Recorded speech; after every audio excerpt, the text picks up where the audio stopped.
Oke, selamat siang anak-anak. Siang. Halo. Halo. Aku absen lagi ya. Nama untuk kelas 7.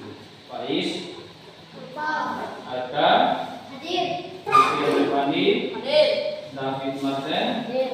Elsa, Hadir. Priscilla, Hadir. Gabriel, Hadir. Daniel, Papa. Candy, Hadir. Jennifer, Papa. Keisha, Hadir. Nia, Hadir. Oviati, Hadir. Revan, Reksa, Hadir. Sela, Hadir. Cinta, Hadir. Pianda, Hadir. Joshua. Ya.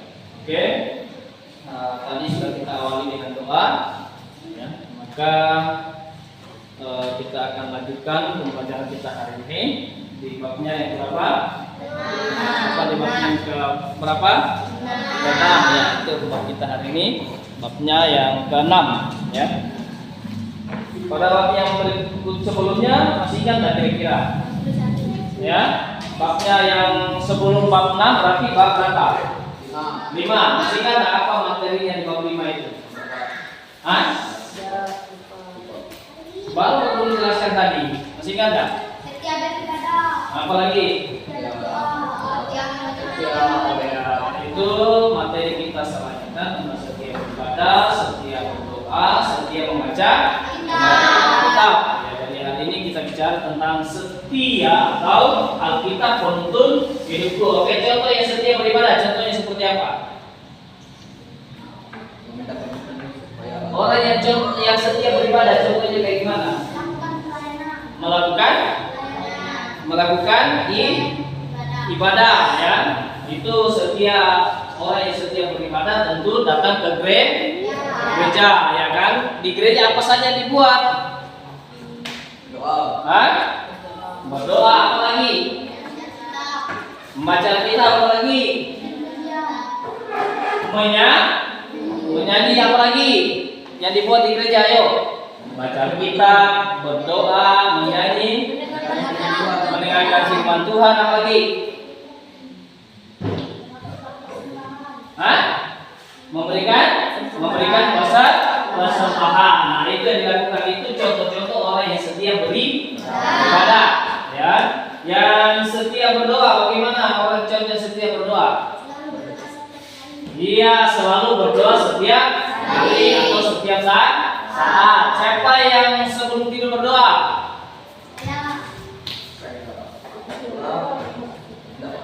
Sebelum makan berdoa? Sesudah bangun tidur berdoa? Sebelum berangkat sekolah berdoa? Kan setiap saat.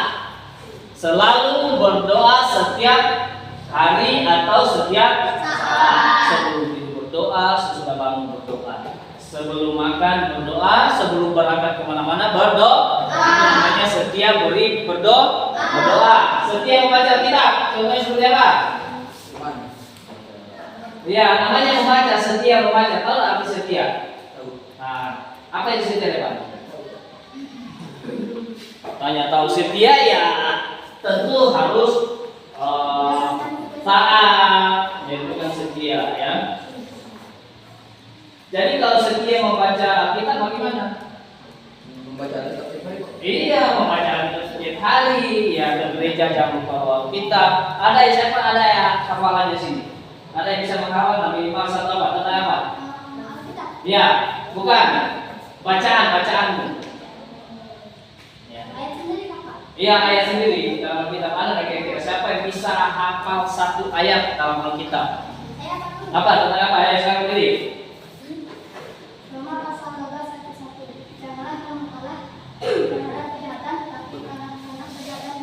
Nah, mantap, tentang dulu. Ya, janganlah kamu kalah terhadap kejahatan, tetapi kalahkanlah kejahatan dengan kebaikan. Ada yang lain lagi? Ayo. Ada Pak? Ada. Kamu? Apa? Nah, yang lain di luar Revan yang tidak tahu. Coba yang lain ada?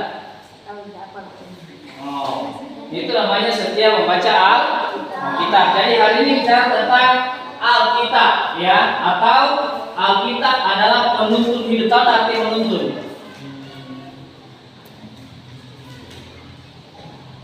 Pernah lihat orang yang masih bayi, bagaimana dia dituntun oleh bapak mamanya?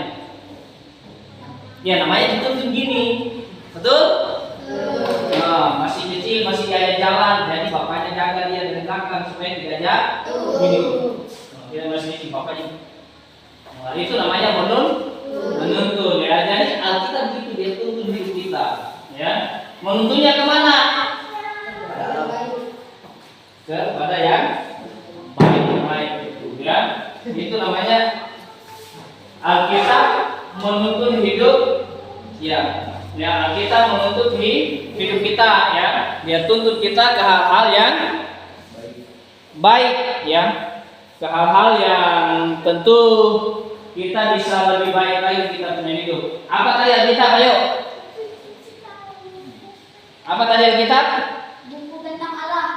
Buku tentang Allah atau ilmu tentang Allah. Al artinya Allah. kitab artinya jadi buku tentang Allah atau ilmu tentang Allah. Jadi Alkitab kekristenan itu bicara tentang apa? Bicara tentang Allah atau bicara tentang Tuhan. Makanya kita lagi baca Alkitab karena itu buku orang percaya, karena itu bicara tentang Tuhan. Dia yang menuntun kehidupan kita. Makanya disebut Alkitab menuntun hidup orang percaya atau orang Kristen. Paham maksudnya ini? Nanti ada pertanyaan lagi kira. Apalagi minggu tanggal 2 itu kita sudah ulangan, ya. Penilaian itu banyak yang kita kumpulkan tugasnya. Oke, sebelumnya ada pertanyaan lagi kira. Ya. Tentang Alkitab menuntun hidup kita. Ya, menuntun kita kemana? Tentu menuntun kita supaya hidup kita lebih baik. Menuntun hidup kita ke arah yang baik. Menuntun hidup kita supaya lebih dekat dengan siapa? Lebih dekat dengan Tuhan. Menuntun hidup kita supaya kita dapat mengasihi apa? Sesama kita. Menuntun hidup kita supaya kita tidak hidup di dalam dosa. Menuntun hidup kita supaya hidup kita dapat mengampuni. Menuntun hidup kita supaya hidup kita dapat menjadi berkah. Karena lagu mengatakan hidup ini adalah kesempatan, maka kita harus jadi berkah. Karena hidup ini Tuhan berikan sama kita, maka kita harus hidup jadi berkah. Maka itu Alkitab menuntun hidup kita supaya hidup kita selain pertama dekat dengan siapa? Dekat dengan Tuhan dan juga mengasihi sesama dan mengasihi siapa? Diri kita sendiri. Yang pastinya Alkitab itu menuntun hidup orang percaya supaya hidupnya jadi lebih baik. Tentang Tuhan Yesus. Oke, ada pertanyaan sini? Ya, kalau ada pertanyaan sini kita lanjut kepada tugas kita ya. Silakan dibuka halaman berikutnya.